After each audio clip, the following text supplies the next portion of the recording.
다 같이 일어서서 임례송 부르심으로 살아계신 하나님 앞에 예배하겠습니다.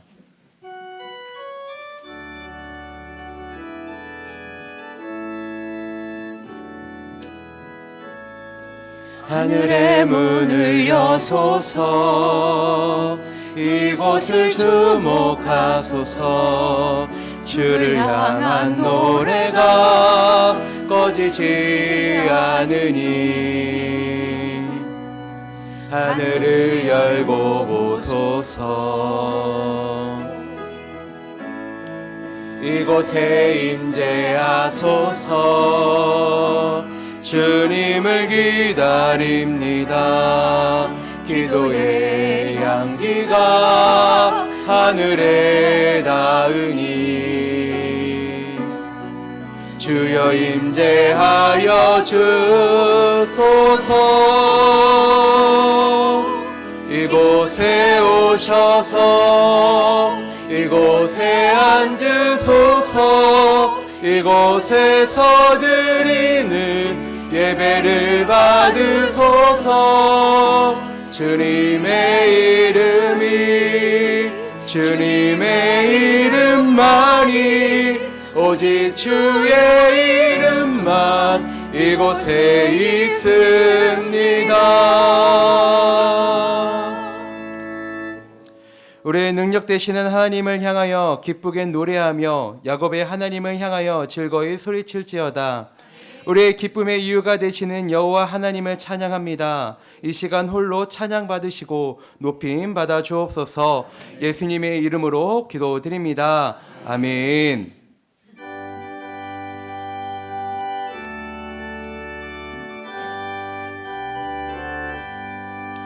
찬송하는 소리 있어 사랑 기뻐하도다. 하늘 아버지의 이름 거룩하도다. 세상 사람 찬양하자. 거룩하신 하나님께 할렐루야 할렐루야 할렐루야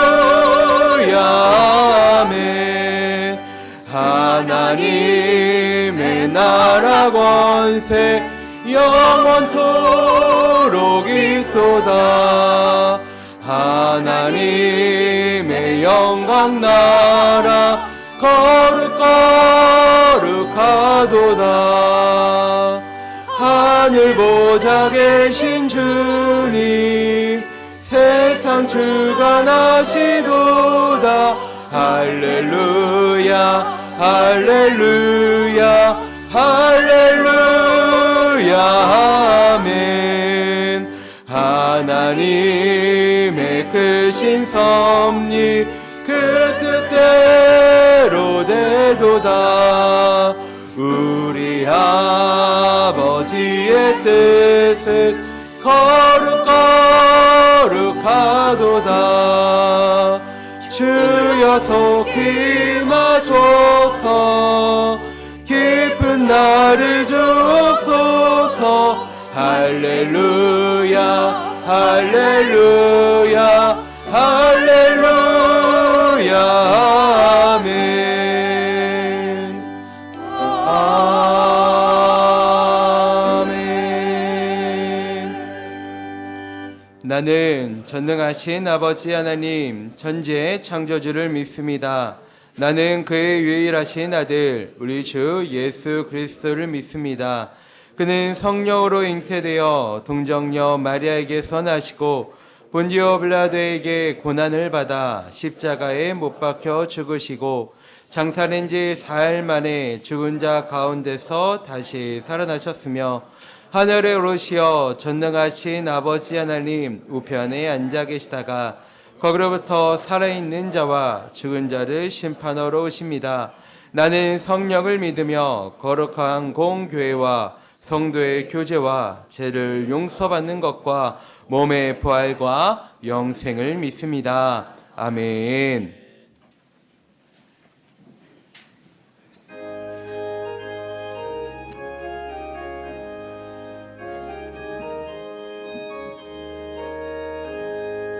이눈에 아무 증거 아니 배어도 믿음만을 가지고 선을 걸으며 이 귀에 아무 소리 아니 들려도 하나님의 약속 위에 서리라.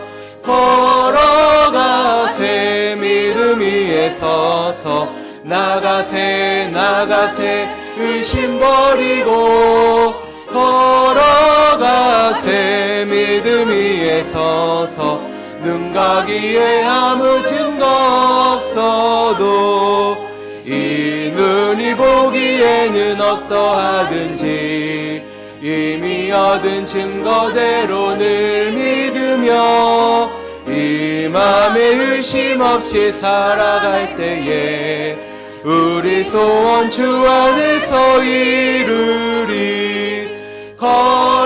걸어가세 믿음 위에 서서 나가세 나가세 의심 버리고 걸어가세 믿음 위에 서서 눈 가기에 아무 증거 없어도 주님의 거룩함을 두고 맹세함.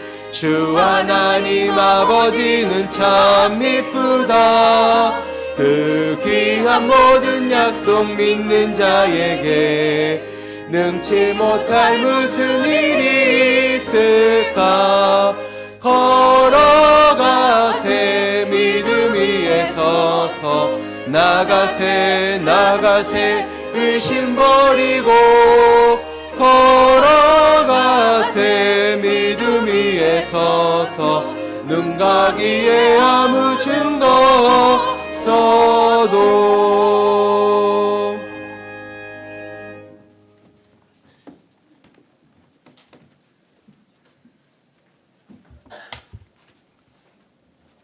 하나님 아버지 감사합니다. 오늘도 저희의 발걸음을 주의 성전으로 인도하여 주시고 아버지 하나님의 영의 양식을 오늘도 풍족히 먹을 수 있게 하여 주셨사오니 또한 감사합니다. 아버지 하나님, 우리가 지난 11개월 동안 아버지 하나님 앞에 똑바로 올바로 살지 못한 날이 더 많습니다. 아버지 하나님, 저희의 죄를 용서하여 주시고 우리의 잘못된 것을 십자가의 보혈로 모두 깨끗하게 씻어 주시옵소서. 아버지 하나님, 우리 후암백학교회 성도님들 지난 1년 동안 많은 어려움과 시련과 고통 속에 지낸 분들도 계셨고 또한 자기가 하고자 하는 일을 이룬 사람들도 있습니다. 아버지 하나님, 이 모든 것이 아버지 하나님의 크신 사랑과 은혜 가운데 이루어진 줄 아는데 아버지 하나님, 저희가 고통을 받았다고 고통스러워하지 아니하고 우리가 잠깐 우리의 하고자 하는 일을 이뤘다고 즐거워만 하지 아니하고 우리의 이웃과 우리의 주위 사람들을 돌아볼 수 있는 여유를 주시옵기를 간절히 원하옵나이다. 아버지 하나님, 오늘 이곳에 같이 참석하지 못한 우리 많은 형제들이 있습니다. 그 형제들이 지금 병상에 계시는 분들도 있고 멀리 타고 계시는 분도 있고 군에 있는 사람들도 있고 직장 때문에 같이 참석하지 못한 사람들도 있습니다. 아버지 하나님, 저들이 어디에서 무엇을 어떻게 하고 있든지 저희는 알지 못합니다. 오직 주님께서 불꽃 같은 눈으로 지켜주시사 저들이 시험에 빠지지 아니하고 온전히 아버지 하나님 앞에 올바른 생활로 다음 주일에는 우리 다 같이 모여서 주님께 찬송과 기도로 영광을 돌릴 수 있도록 은혜 내려 주시옵소서. 아버지 하나님, 이 올해 기간이 다 지나가고 이제 내년을 맞이하는 달이 되고 있습니다. 아버지 하나님, 올 한 해도 우리 모든 성도님들이 자기가 한 일, 자기가 하고자 하는 일을 다 마감을 잘 할 수 있도록 아버지 하나님께서 은혜 내려주시고 저들이 아버지여 슬픔에 잠기지 아니하고 항상 기쁨과 찬양으로 주님께 영광 돌릴 수 있는 시간이 되도록 은혜 내려 주시옵소서. 아버지 하나님, 우리 내년에는 우리가 좀 더 나은 생활로서 주님께 영광을 돌릴 수 있도록 주님께서 항상 같이 하여 주시고 아버지 하나님께서 같이 동행하시는 가운데 저희를 이끌어 주시옵기를 간절히 원하옵나이다. 아버지 하나님, 오늘 우리 주님 앞에 찬양으로 찬송을 드리는 우리 할렐루야 성가대를 주님께서 기억해 주시고, 아버지 하나님, 저들의 찬양이 아버지 하나님 앞에 상달되는 기쁜 찬양이 되도록 은혜 내려 주시옵기를 간절히 원하오며 모든 말씀을 주 예수 그리스도로 감사하며 기도드리옵나이다.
교회 소식 전해드립니다. 오늘은 월삭 주일로 지킵니다.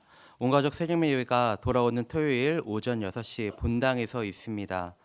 다음 주일 예배 시에 25년도 선교 작정의 시간이 있습니다.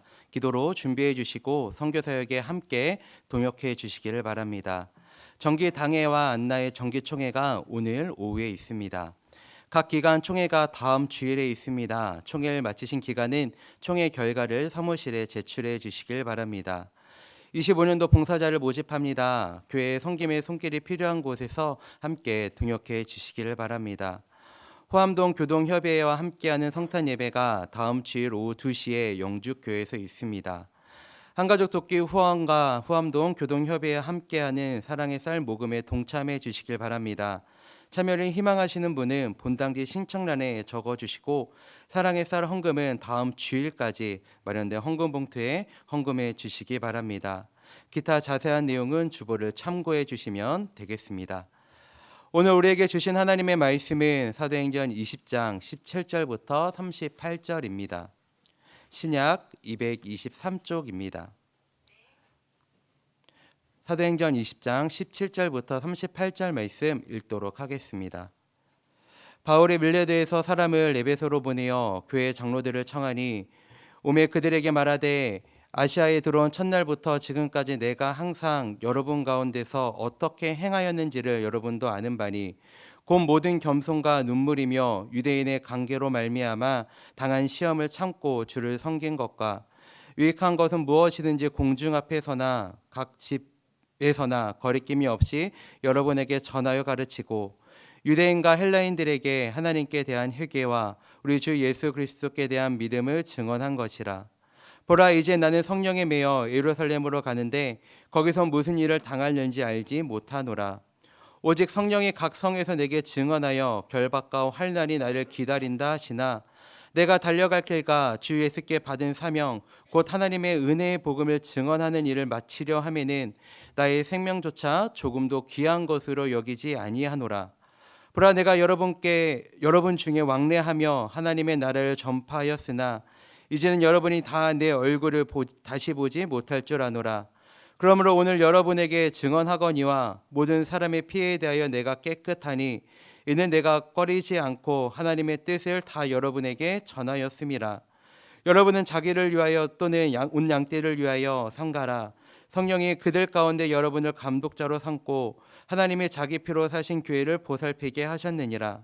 내가 떠난 후에 사나운 이리가 여러분에게 들어와서 그 양떼를 아끼지 아니하며 또한 여러분 중에서도 제 아들을 끌어 자기를 따르게 하려고 어그러진 말을 하는 사람들이 일어날 줄을 내가 아노라. 그러므로 여러분이 일깨어 내가 3년이나 밤낮 쉬지 않고 눈물로 각 사람을 훈계하던 것을 기억하라. 지금 내가 여러분을 주와 및 그 은혜의 말씀에 부탁하노니 그 말씀이 여러분을 능히 든든히 세우사 거룩하게 하심을 입은 모든 자 가운데 기업이 있게 하시리라. 내가 아무 은이나 금이나 의복을 탐하지 아니하였고 여러분이 아는 바와 같이 이 손으로 나와 내 동행들이 쓰는 것을 충당하여 범사에 여러분에게 모본을 보여준 바와 같이 수고하여 약한 사람들을 돕고 또 주 예수께서 친히 말씀하신 바 주는 것이 받는 것보다 복이 있다 하심을 기억하여야 할지니라. 이 말을 한 후 무릎을 꿇고 그 모든 사람들과 함께 기도하니 다 크게 울며 바울의 목을 안고 입을 맞추고 다시 그 얼굴을 보지 못하리라 한 말로 말미암아 더 근심하고 배에까지 그를 전송하니라. 아멘. 다 같이 일어서서 마음과 정성 나의 준비하신 예물 하나님께 봉헌하겠습니다.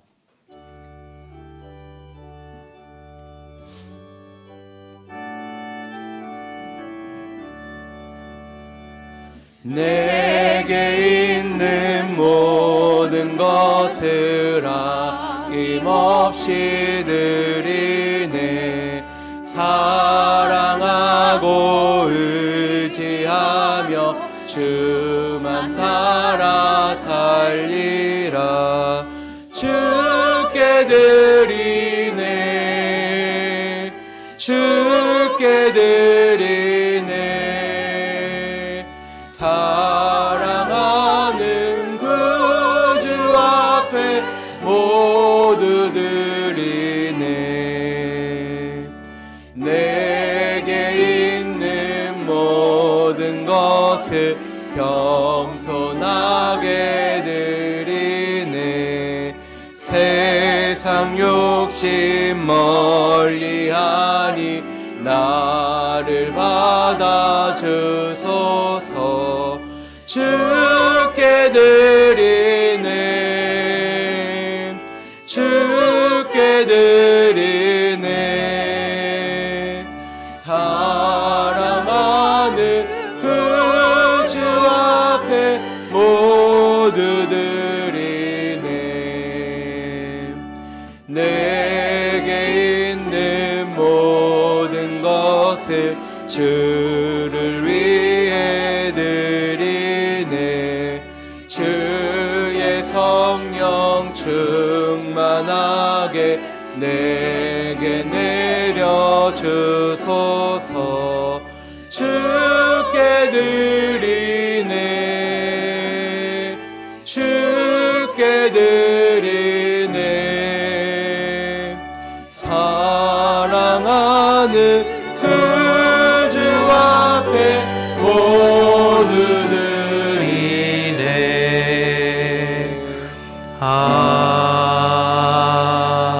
아멘. 하나님 감사합니다. 12월 첫날 저희들 함께 모여 주님 앞에 예배하게 하시니 감사합니다. 지난 한 주간도 또 돌이켜보면 지난 한 해도 하나님의 은혜로 살았음을 고백합니다. 오늘 주님을 기뻐하며 영광 올려드리는 이 예배 가운데 성령으로 임하셔서 우리 예배를 흠양하여 주시고 예배드리는 모든 심령 가운데 하나님의 큰 은혜와 복으로 함께하여 주시옵소서. 주님의 은혜 감사해서 또 감사 예물 올려드리오니 주님께서 기억하여 주시고 성도들의 삶을 복 주셔서 하나님 우리의 심령에 또 가정에 또 기업에 넘치는 하나님의 은혜와 복이 임할 수 있도록 주님 도와주옵소서.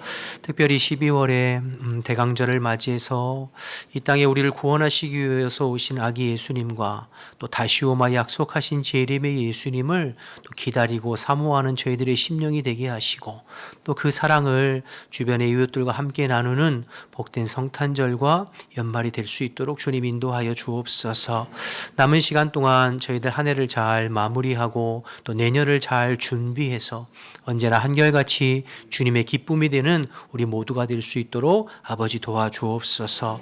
추운 날씨 가운데 군에 가 있고 해외에 나가 있고 흩어져 있는 우리 환백학교의 가족들 어느 곳에 있든지 눈동자와 같이 지키고 보호하시며 영과 육을 강건하게 붙잡아 주옵소서. 말씀 나눌 때에 성령님 함께 하시고 도와주실 줄 믿고 예수님 이름으로 기도드립니다. 아멘. 자리에 앉겠습니다. 주보 광고 중에 다음 주 오후 2시에 영주교회에서 후암동의 교동협의회 9개 교회가 연합으로 성탄 축하 예배 드리는데요. 여러분 함께 참석해 주셨으면 좋겠고, 우리가 매년 하는 일입니다만 이 성탄절을 맞이해서 후암동에 있는 독거 노인이나 어려운 분들을 위해서 쌀 한 포씩 나누는 일을 하고 있잖아요. 그래서 작년에도 600포 나눴는데 올해도 한 그 정도 나누려고 그래요. 그러니까 우리 성도님들이 성탄절을 맞이해서 또 후암동 우리 지체들과 또 쌀 한 포 나누는 일에 마음 써주시고 뒤에 작성해 주시고 또 헌금해 주시기를 부탁드리겠습니다. 우리 옆에 분들하고 인사하실 때 주 안에서 한 주간 평안하셨습니까?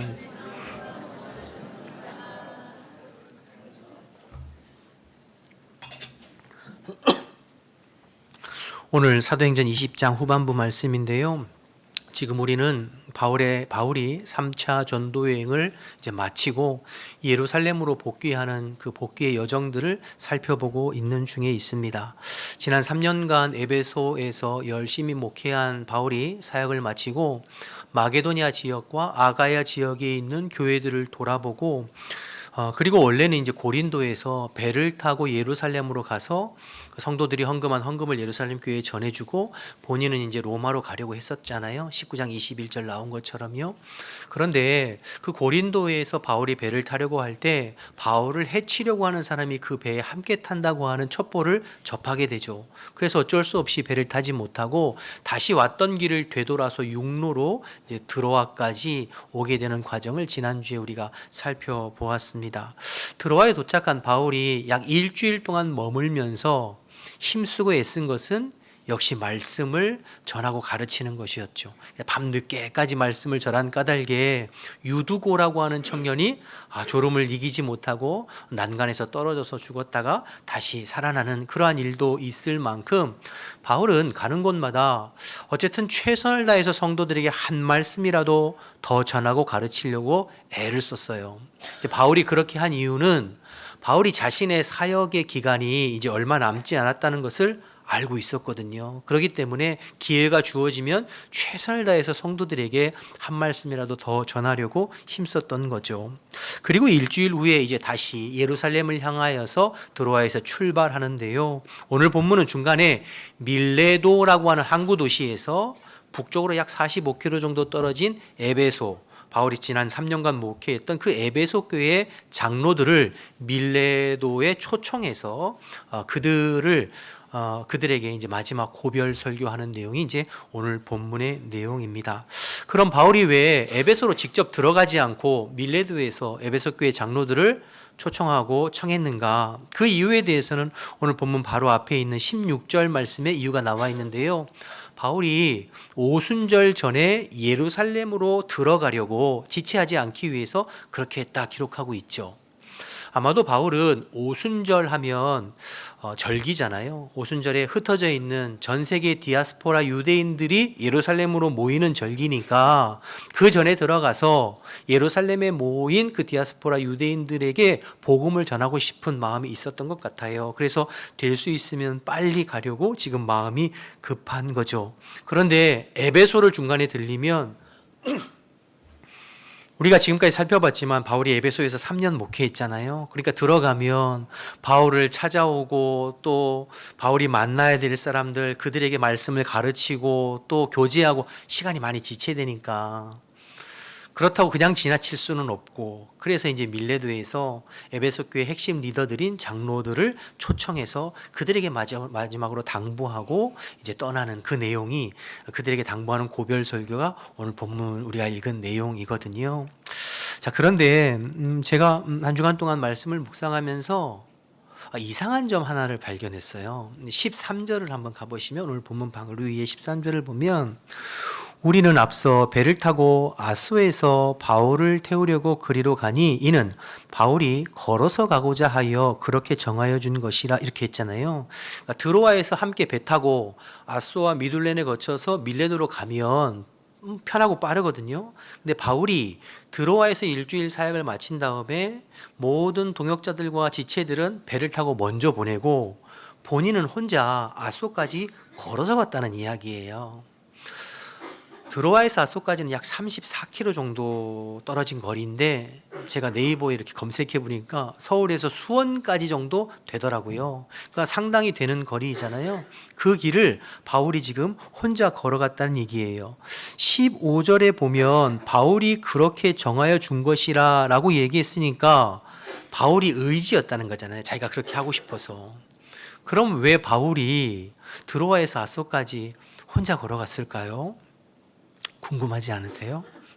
저는 궁금해가지고 그러면 성경학자들이 어떻게 이것을 이해하고 해석했는지 주석을 좀 살펴봤어요. 근데 이 부분을 크게 세 가지 정도로 견해가 있더라고요. 하나는 바울이 그 드로아에서 아소까지에 흩어져 있는 성도들을 신방하기 위해서 걸어갔을 것이다. 첫 번째.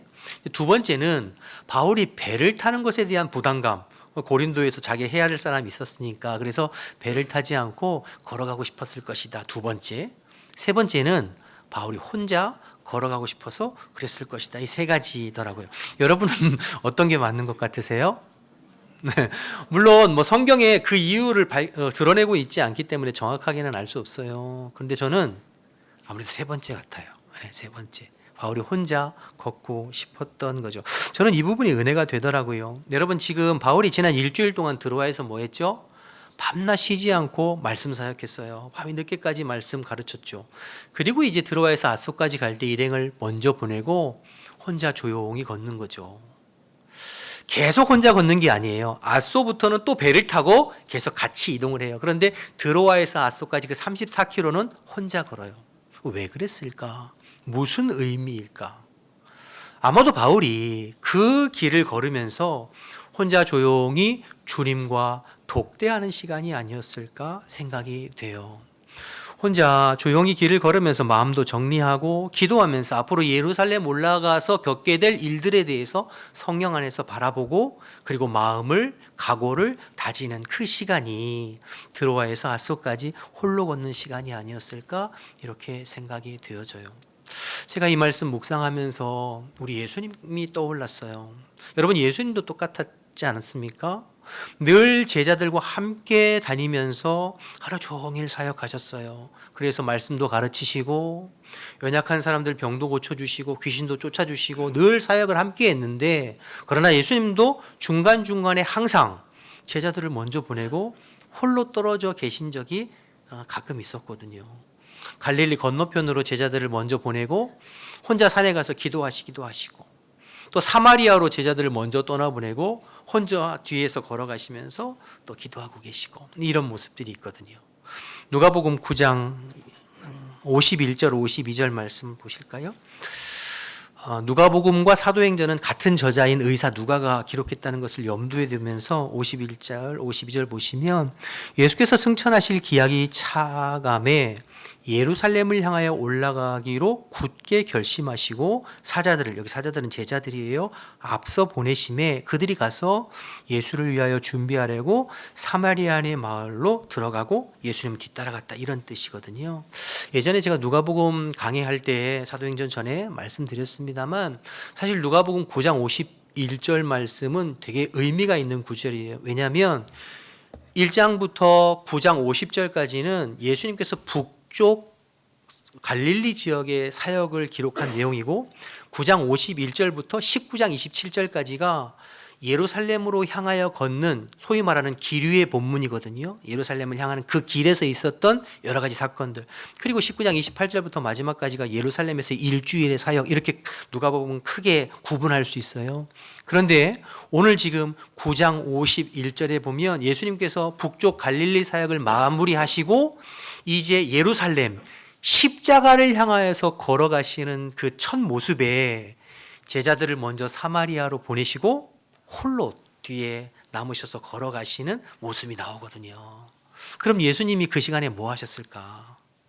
혼자 하나님과 독대하셨을 것 같아요. 그래서 예루살렘 올라가면 이제 십자가를 져야 되고 고난과 핍박이 있을 텐데 그것을 성령 안에서 바라보시면서 마음도 다지시고 그리고 이제 기도하면서 걸어가셨던 거죠.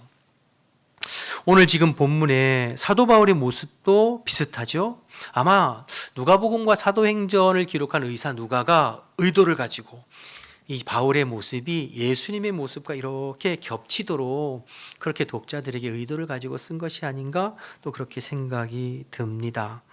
바울도 예루살렘 가서 많은 고초와 어려움을 겪게 될 것이거든요. 그런데 그 예루살렘으로 가는 여정이 바쁜 일정이지만 그래도 시간을 내서 혼자 하나님과 독대하고 주님과 걷고 기도하면서 자기의 마음을 또 새롭게 하는 그러한 시간들 말이에요. 예수님께서 하셨던 것처럼. 저는 이 부분이 참 감동이 되고 도전이 되었습니다. 주의 일꾼들은 사역만 잘해서는 안 돼요. 일만 열심히 하는 사람이 주님이 기뻐하시는 일꾼이 아니라 중간중간에 길을 멈추고 혼자 하나님과 독대하는 시간이 반드시 필요합니다. 하나님 앞에서 나의 사역을 점검하고 기도하면서 앞으로 내가 감당해야 할 일들을 또 성령 안에서 바라보고 그러면서 주님 앞에 잠잠히 머무는 시간이 필요하죠. 이런 시간 없이 일만 하고 또 열심히 사역만 하면 지치고 또 꺾이고 시험에 들고 번아웃되고 그러기가 쉽죠. 가끔 교회 안에서 열심히 일하던 분이 한순간에 시험 들고 주저앉고 무너지고 그래서 교회도 안 나오시는 분들이 가끔 있어요. 뭐 각자의 사정이나 상황이 각각 다 다르지요. 그러나 종종 주님과 영적인 교제 없이 조용히 주님 앞에 머무는 시간 없이 그저 열심히 봉사하고 일하고 헌신하다가 중간에 꺾이시는 분들이 가끔 있어요. 예수님께서 그래서 제자들에게 요한복음 15장 4절 5절 말씀, 참 귀한 말씀인데 이렇게 말씀하셨어요. 우리 너무나 잘 아는 말씀이죠. 함께 읽어볼까요? 시작.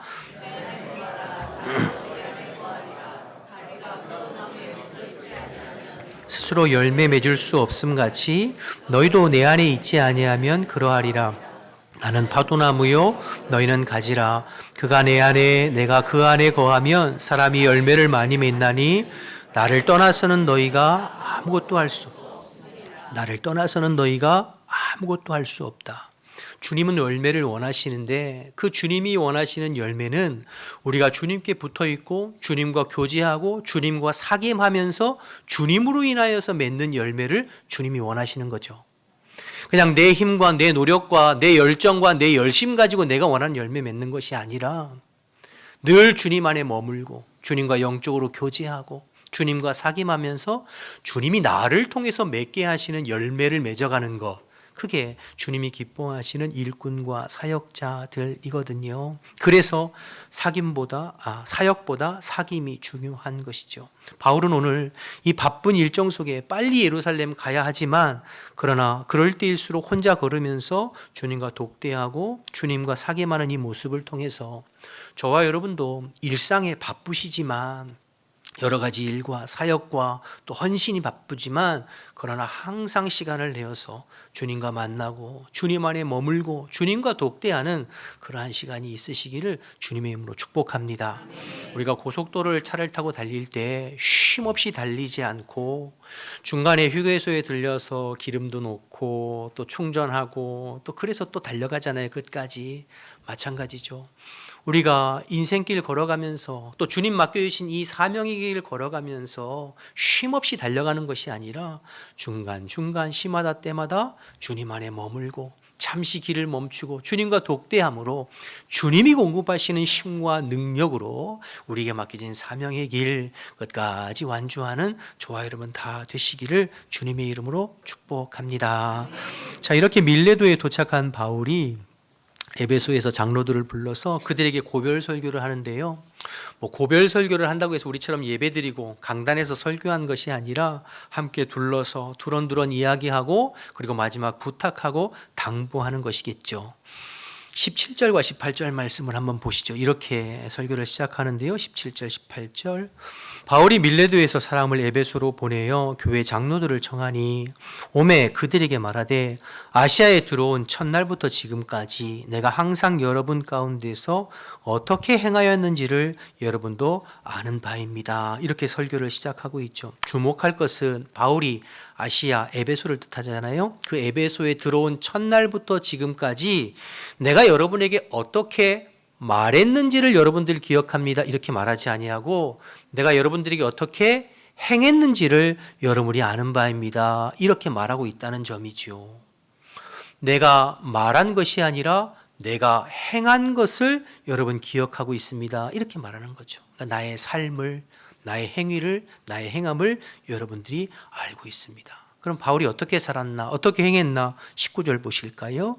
곧 모든 겸손과 눈물이며 유대인의 관계로 말미암아 당한 시험을 참고 주를 섬긴 것과 바울은 늘 하나님 앞에 사람 앞에 겸손했어요.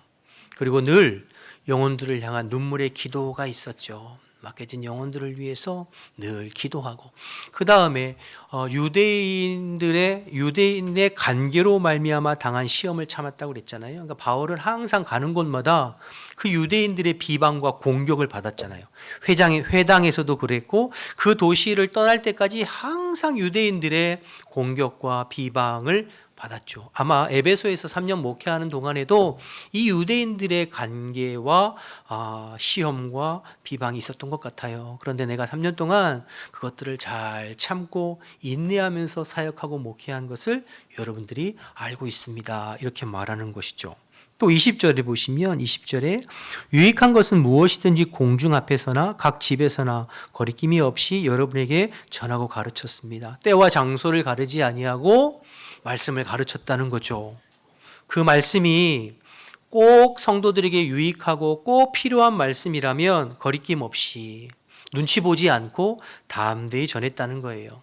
성도들이 듣고 싶은 말, 귀를 즐겁게 하고 마음을 즐겁게 하는 말만이 아니라 때로는 성도들의 마음을 찌르고 또 마음에 부담감이 있고 어려운 말씀이라도 그것이 성도들에게 필요하고 교회에 필요한 말씀이라면 눈치 보지 않고 가감없이 담대히 전한 것을 여러분들이 아십니다. 그렇게 말하고 있는 거죠. 그래서 21절에 유대인과 헬라인에게 하나님께 대한 회개와 우리 주 예수 그리스도께 대한 믿음을 증언하였다.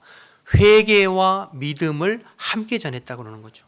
예수를 믿는 믿음만이 아니라 죄에 대해서 지적하고 그 죄에 대해서 회개하고 돌이켜 예수를 믿고 구원에 이를 수 있도록, 즉 온전한 복음을 전하려고 힘쓰고 애썼다는 거예요. 그게 유대인이 되었든 헬라인, 이방인이 되었든 누가 되었든지 그들의 죄를 하나님 앞에 회개하고 우리 죄 문제를 해결하실 분은 예수님밖에 없는 이 회개와 믿음의 온전한 복음을 전하려고 힘썼다. 그것을 여러분이 알고 있다. 이렇게 말하고 있는 것이죠. 종합해 보면 지난 3년 동안 바울이 에베소에 목회하면서 늘 겸손한 마음으로 눈물로 기도하며 온갖 어려움과 핍박과 고난 속에서도 잘 참고 인내하면서 또 그들에게, 성도들에게 유익한 말씀이라면 때와 장소를 가리지 않고 눈치 보지 않고 가감없이 말씀을 전하고 가르쳤고, 또 유대인이지 헬라이든지 누구든지 하나님 앞에 죄를 회개하고 예수를 마음의 구주로 믿고 구원에 이를 수 있도록 온전한 복음을 전하려고, 가르치려고, 증언하려고 애쓰고 노력했던 것을 여러분들이 알고 있습니다. 이렇게 말하는 거예요. 그러니까 바울은 에베소 교회 장로들에게 나의 말이 아니라 나의 삶과 나의 행함을, 나의 지난 3년 동안의 삶을 여러분이 알고 있습니다. 이렇게 말하는 거죠. 여러분, 참 이 부분도 도전이 되고 또 한편으로 찔림이 돼요. 진정한 복음은 말이 아니라 삶으로 전하는 것인데, 그렇죠? 우리가 가정에서, 이웃에게, 직장에서, 자녀들에게 복음을 말로 전하는 것도 참 귀하고 중요하지만, 그러나 삶으로 복음을 전해야 그 복음이 힘이 있고 진정성이 있고 능력 있게 전해지는 것이죠. 말만이 아니라 삶으로 복음을 전하는 것, 우리에게 부족한 것이 이 부분이 아닌가 생각되어집니다. 한국교회에 예수 그리스도의 복음에 대해서 말하는 사람 너무나 많죠. 그래서 이 땅에 더 이상 복음을 듣지 않은 사람이 없어 보이는 정도로 복음을 전하는 사람 넘쳐나잖아요. 그런데 문제는 복음을 말하는 사람들은 많은데 그 복음을 살아내는 사람들이 적다는 것이 문제이죠. 그러니까 믿지 않는 세상 사람들이 복음을 귀로는 듣지만 눈으로 보지 못하니까 교회 다니는 사람들은 늘 말만 잘한다, 이런 이야기를 듣게 되는 것 아니겠어요? 교회를 다니다가도 믿는 사람들의 그 덕스럽지 못한 삶을 보면서 실망하고 교회를 떠나는 사람들도 많이 있고, 말은 잘하고 설교는 잘하는데 말 잘하고 설교 잘하는 것처럼 삶이 따라가지 않는 목회자들을 보면서 실망하는 성도들도 많이 있는 것 아니겠어요? 그러니 오늘 이 사도 바울의 말이 우리의 모습, 우리의 한계가 아닌가 스스로 저에게 질문하게 되더라고요. 바울은 입으로 복음을 전했지만 삶으로도 전했습니다. 행함으로도 전했습니다. 그래서 바울은 고린도전서 11장 1절에 이렇게 말해요. 내가 그리스도를 본받는 자 된 것 같이 너희는 나를 본받는 자가 되라. 내가 그리스도를 본받은 것과 같이 너희는 나를 본받는 자가 되라. 여러분 어떠세요? 여러분은 누군가에게, 또 여러분의 자녀들에게 너는 나를 본받는 자가 되라, 이렇게 말하실 수 있을 것 같으세요? 아무도 아멘이 없었더라. 사실은 저도 그렇게 못할 것 같아요. 우리 아들, 딸들에게, 또 우리 성도들에게 저를 본받으십시오, 그렇게 자신 있게 말 못하겠어요. 그러나 우리가 그렇게 못한다고 포기하고 주저앉아 있는 것이 아니라 오늘 바울의 모습을 본받아서 우리도 입술로만 복음을 말하는 자들이 아니라 우리의 삶으로 복음을 말할 수 있는 주님의 참된 제자 되기를 주님의 이름으로 소망하고 축복합니다. 그래서 여러분, 교회 안에서 다른 지체들에게, 또 교회 밖에 믿지 않는 이웃들에게, 여러분의 가정의 자녀들에게 여러분의 삶을 통해서 복음을 보여주고 여러분 삶을 통해서 그리스도를 보여줌으로 말미암아 복음이 흘러가는 그러한 참된 주님의 제자 되기를 다시 한번 갈망하고 결단하는 저와 여러분 되시기를 주님의 이름으로 축복합니다. 계속해서 22절 23절 보실까요? 22절 23절에 보라 이제 나는 성령에 매여 예루살렘으로 가는데 거기서 무슨 일을 당할는지 알지 못하노라. 오직 성령이 각 성에서 내게 증언하여 결박과 환난이 나를 기다린다 하시니라. 그러니까 바울은 알고 있었어요. 예루살렘 올라가면 환난과 핍박이 나를 기다리고 내가 목숨이 위태로울 수도 있다는 것을 알고 있었어요. 그러나 바울은 마음이 꺾이지 않았습니다. 그 주변에 있는 모든 동역자들과 사람들이 바울 올라가지 말라고, 예루살렘 올라가지 말라고 만류했음에도 불구하고 그는 꿋꿋이 예루살렘을 향해서 걸어갑니다. 그러면서 뭐라고 이야기하냐면 24절 보시겠습니다. 내가 달려갈 길과 주 예수께 받은 사명 곧 하나님의 은혜의 복음을 증언하는 일을 마치려 하면은 나의 생명조차 조금도 귀한 것으로 여기지 아니하노라. 이미 각오가 되어 있다는 거죠. 나는 이미 죽을 각오가 되어 있다. 내가 이 복음 전하다가 내가 죽는 한이 있다 할지라도 나는 이 복음 전하러 예루살렘 가야 되겠다. 그러니 뭐 목숨을 내놓을 각오를 하니까 누가 말릴 수 있겠어요. 여러분, 가장 무서운 사람을 말릴 수 없는 사람은 목숨 걸고 덤비는 사람이잖아요. 뭐 깡패 건달 세계도 그런다고 하잖아요. 제일 무서운 사람은 덩치 크고 힘센 사람이 아니라 목숨 걸고 덤비는 사람 당할 수 없다. 살려고 싸우는 것이 아니라 죽으려고 싸우고 죽으려고 덤비는 사람을 당할 수 없다는 뜻이죠. 바울이 그랬거든요. 바울이 복음에 대한 그런 열정들이 그 안에 있었던 거죠. 그런데 여러분, 바울의 이런 열정과 헌신이 어디서부터 온 것인가? 22절을 다시 보시면 22절에 이제 나는 성령에 매여 예루살렘으로 간다 이렇게 나와 있잖아요. 그러니까 성령에 매였다는 말은 성령에 구속되고 속박되었다는 거죠. 그의 심령이, 그의 마음이 성령에 붙들린 바 되어서 거절할 수 없고 거부할 수 없는 은혜로 내가 성령에 매여서 지금 예루살렘을 향하고 있다 이렇게 말하는 것입니다. 단지 바울 자신의 노력과 의지와 결단만 가지고 이 길을 걸어가고 있는 것이 아니라 성령께서 내 마음 가운데 그런 불붙는 마음을 부어주시어서 성령이 나의 심령을 붙잡으셔서 나를 지금 이끌어가고 있다 이렇게 말하는 거죠. 사랑하는 여러분, 내가 주를 향한 열정이 없고 복음을 향한 열정이 없다는 이야기는 내가 열심을 내지 않는다는 뜻만은 아니에요. 사실은 내 안에 성령의 강력한 역사가 없다는 뜻이고 내가 성령 충만하지 않다는 증거입니다. 열정이 없고 열심이 없는 것은 내 안에 성령 충만함이 없고 내 안에 성령의 불이 없기 때문이라는 증거이죠. 사도 바울은 성령에 이끌렸습니다. 그 속에 성령의 불이 있었어요. 물론 바울이 기질적으로 또 성격적으로 열심히 특심이었던 사람인 것은 맞아요. 예수 믿기 전에도 그렇게 열심이었잖아요. 그러나 우리의 개인의 어떤 노력과 열심만 가지고 내 생명까지 복음을 위해서 헌신할 수는 없어요.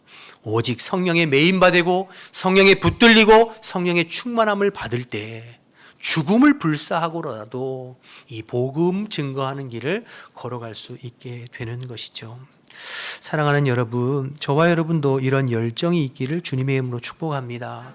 이런 열심이 우리 안에 회복되어지기를 주님의 이름으로 축복합니다. 지난날 열심이 있었고 열정이 있었던 분들 중에 지금은 식어지고 지금은 미지근해진 분도 계실 거예요. 아마 이렇게 얘기하실 수 있을지 몰라요. 목사님, 옛날보다 나이가 너무 많이 들어서 힘이 없어요. 우리 가정에 이런저런 문제가 있어요. 너무 바빠서 짬을 낼 수가 없어요. 교회에 꼴 보기 싫은 인간이 있어서 하기 싫어요. 뭐 이런 여러 가지 나름대로의 이유가 있을 거예요. 그러나 사실은 이유는 단 한 가지예요. 성령에 매이지 못하기 때문이죠. 우리가 성령에 온전히 매이지 못하고 성령의 충만함을 덧입지 못하기 때문이죠. 성령의 은혜와 은사들을 잃어버렸기 때문이에요. 여러분, 저와 여러분 다시 한번 기도하면서 갈망함으로 성령의 충만을 사모하고 성령의 매인바 되어 끝까지 주를 위해서, 주의 복음을 위해서, 하나님 나라와 주의 몸된 교회를 위해서 한결같이 헌신하고 충성하고 쓰임받는 우리 모두 되시기를 주님의 이름으로 축복합니다. 마지막으로 28절부터는 에베소 교회 장로들에게 부탁하고 당부하는 말이 이어지는데요. 27절까지는 바울이 자기 말을 해요. 내가 과거에 어떻게 행했고 또 앞으로 어떤 사역을 하게 될 것이다. 어떻게 가게 될 것이다. 길을 가게 될 것이다 말하는데 28절부터는 에베소 교회 그 장로들에게 마지막으로 당부하고 부탁하는 말이 이어지는데 사실 바울의 당부는 딱 하나예요. 주의 몸된 교회와 성도들을 위해서 헌신하라는 거죠. 주의 몸된 교회와 성도들을 잘 돌보고 보호하고 지키는 일에 최선을 다해라 이렇게 권면하고 있어요. 왜 그렇게 이야기하냐면 29절 30절 한번 보실까요? 내가 떠난 후에 사나운 이리가 여러분에게 들어와서 그 양떼를 아끼지 아니하며 또한 여러분 중에서도 제자들을 끌어 자기를 따르게 하려고 어그러진 말을 하는 사람들이 일어날 줄을 내가 안다. 그러니까 사나운 일이 교회 안에 이단 사상과 또 거짓 교사들이 나타나고 일어나서 성도들을 혼란스럽게 하고 엉뚱한 방향으로 이끌러 가려고 하는 그런 사람들이 있으니 장로된 여러분들이 늘 깨어 주의 몸된 교회와 성도들을 지키는 일에 최선을 다해 줄 것을 당부하고 권면하는 것이죠. 사실 이것은 에베소 교회뿐만 아니라 초대교회의 모든 교회에 당면한 과제들이었어요. 외부의 핍박과 내부의 이단 문제는 모든 교회의 공통적인 것이었거든요. 이 부분을 에베소 교회 리더인 장로들에게 부탁하는 거죠. 여러분들이 늘 깨어서 주의 몸된 교회와 성도들을 지키고 보호하는 일에 힘써달라. 그리고 이 일을 감당하기 위해서 어떻게 해야 되는가? 31절 보실까요? 그러므로 여러분이 일깨어 내가 3년이나 밤낮 쉬지 않고 눈물로 각 사람을 훈계한 것을 어떻게 하라고요? 기억하라. 여러분을 가르치고 여러분을 훈계하고 밤낮 눈물로 전한 그 말씀을 기억하고 그 말씀에 굳건히 서서 그 말씀의 분별력을 가지고 교회에서 엉뚱한 소리하고 어그러진 말 하는 사람들을 경계하고 주의 몸된 교회와 성도들을 말씀 안에서 잘 돌보고 세워지는 일에 여러분 헌신해 주십시오. 이런 당부를 하는 거죠. 그러면서 바울이 참 중요하고 의미 있는 말을 32절에 하는데요. 32절 보실까요? 지금 내가 여러분을 주와 및 그 은혜의 말씀에 부탁하노니 그 말씀이 여러분을 능히 든든히 세우사 거룩하게 하심을 입은 모든 자 가운데 기업에 있게 하시리라. 바울은 사람에게 기대하고 사람을 의지하고 사람이 아니라 주의 말씀을 기대하고 주의 말씀이 여러분들을 바로 세우고 주의 말씀이 여러분들의 교회를 지켜줄 것입니다. 이렇게 얘기하는 거죠. 그러니까 주님의 말씀에 자기가 전한 그 말씀에 기대를 하고 있는 것을 보게 돼요. 내가 여러분을 주와 및 그의 말씀에 의탁하고 부탁한다. 그 말씀이 여러분을 보호하고 든든히 세워갈 것이라는 것입니다. 여러분 시간의 차이와 간격은 좀 있습니다만 지난 수요일에 디모데후서 3장을 살펴봤는데요. 공교롭게도 이 지금 에베소 교회 장로들이잖아요. 몇 년 뒤에 이 에베소 교회에 디모데가 담임 목사로 부임을 해요. 그런데 그 디모데에게 바울이 마지막 순교를 앞두고 옥중에서 전하고 당부한 메시지도 동일한 말씀이었어요. 너는 배우고 확신한 일에 거하라. 내가 너에게 가르치고 훈계한 그 말씀에 굳건히 서서 너 자신도 말씀으로 굳건히 서서 분별할 뿐만 아니라 너는 때를 얻든지 못 얻든지 항상 그 말씀을 성도들에게 가르쳐서 그 성도들도 하나님의 말씀 안에 신앙에서 벗어나지 않고 굳건히 설 수 있도록 힘쓰라. 디모데에게 그렇게 권면하는 내용 지난 수요 예배 때 함께 나눴거든요. 오늘 에베소 교회 장로들에게도 똑같은 말씀을 이야기하고 있는 것이죠. 그러니까 나는 이제 예루살렘 올라가면 무슨 일을 당할지 모른다. 환난과 핍박과 고난이 기다리고 있다고 한다. 그러나 내 걱정하지 말아라. 나는 이미 죽음을 각오했다. 그러니 에베소 교회 장로들아 내 걱정하지 말고 여러분들이 주님 안에서 늘 깨어 말씀 안에 분별력을 가지고 맡겨진 성도들과 영혼들을 말씀으로 잘 세우고 견만하고 지켜나가는 그 일에 너희들 최선을 다해달라. 그렇게 지금 바울이 말씀하고 권면하고 있는 것이죠.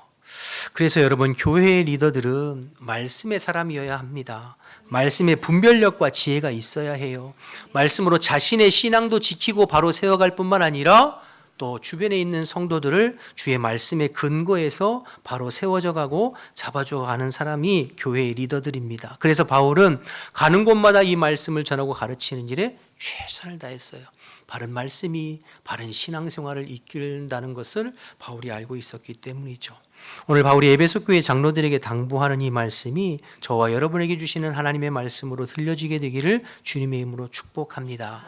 다시 주의 말씀에 마음을 열고 관심을 갖고 귀를 기울이고 주야로 묵상하고 말씀을 마음에 새기고 그 말씀에 순종함으로 주님과 동행하는 그러한 삶을 통하여서 내 신앙을 지킬 뿐만 아니라 내 주변의 신앙, 내 가족들의 신앙, 자녀들의 신앙도 함께 세워가는 데 쓰임받는 주의 일꾼들이 되기를 원하고, 오늘 바울이 에베소 교회 장로들에게 자신에 대해서, 자신의 삶과 사역에 대해서, 그리고 말씀에 부탁하는 이 모든 권면의 말씀이 오늘 주님께서 저와 여러분에게 주시는 말씀으로 새겨 주님 앞에 서는 날까지 끝까지 바울처럼 하나님 앞에 귀하게 쓰임받는 주의 일꾼들 다 되시기를 주님의 이름으로 축복합니다. 우리 이어서 성만찬 예식을 진행하겠습니다. 찬송가 268장 1절과 3절 부르겠습니다.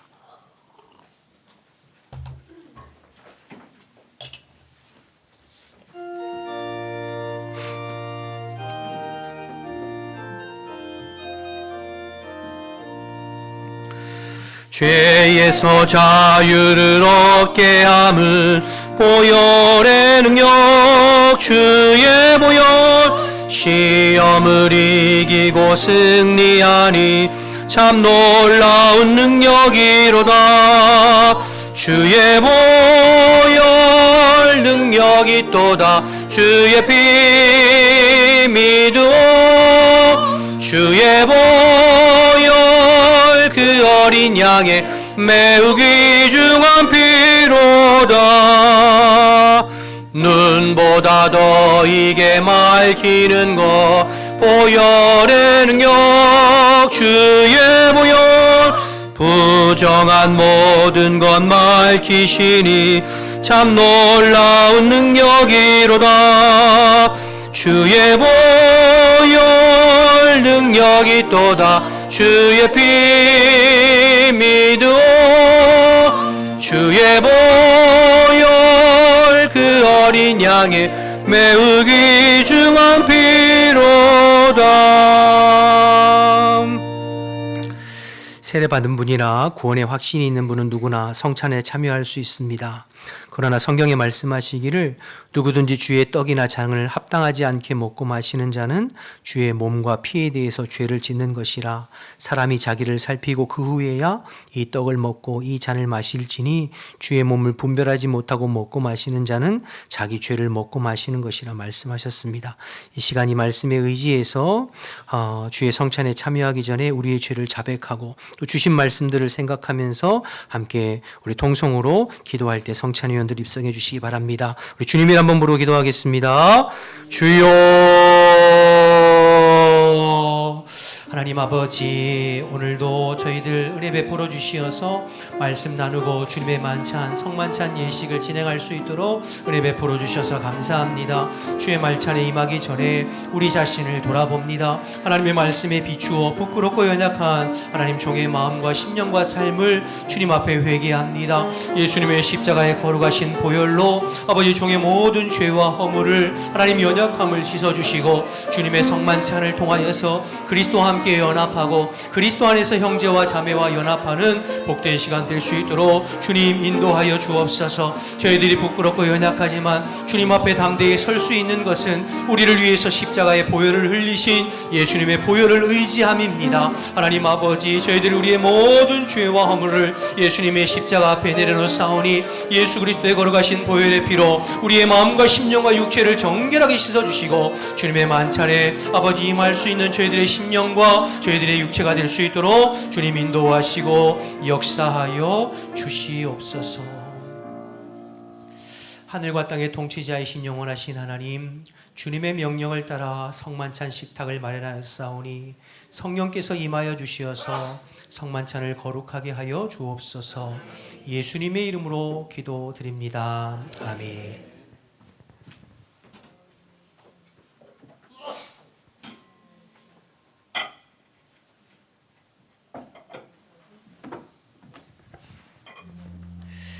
내가 너희에게 전한 것은 주께서 받은 것이니 곧 주 예수께서 잡히시던 밤에 떡을 가지사 축사하시고 떼어 이르시되 이것은 너희를 위하는 내 몸이니 이것을 행하여 나를 기념하라 하시고 식후에 또한 그와 같이 잔을 가지시고 이르시되 이 잔은 내 피로 세운 새 언약이니 이것을 행하여 마실 때마다 나를 기념하라 하셨으니 너희가 이 떡을 먹으며 이 잔을 마실 때마다 주의 죽으심을 그가 오실 때까지 전하는 것이니라. 아멘.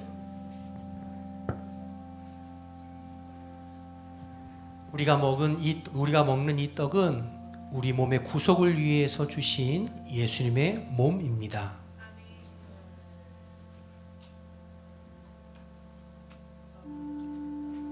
우리가 마시는 이 포도주는 우리 죄를 씻기 위해서 흘리신 예수님의 피입니다.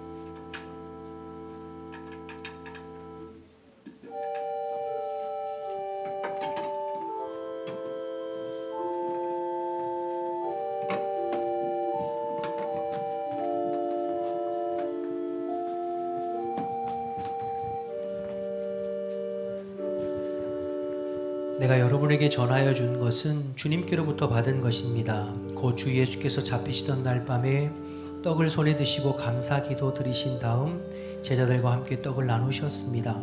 이제 세례받은 교우들은 믿음과 감사하는 마음으로 함께 떡을 나누겠습니다.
또 식후에 잔을 드시고 감사 기도 드리신 다음 이것은 내 피로 세운 언약의 잔이니 마실 때마다 나를 기억하며 이 예를 행하라고 말씀하셨습니다.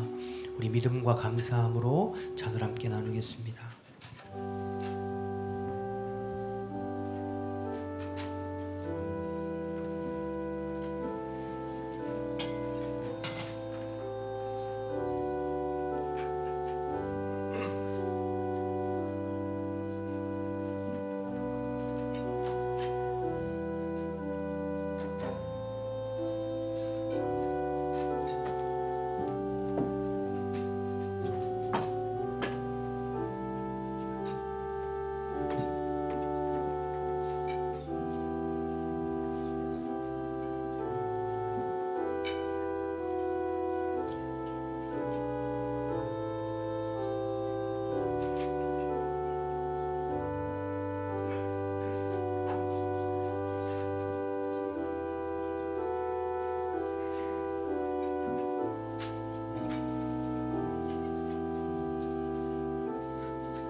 우리 다 같이 일어나셔서 하나님 앞에 감사드리기도 드리겠습니다. 우리 성찬 위원들은 착석해 주시기 바랍니다.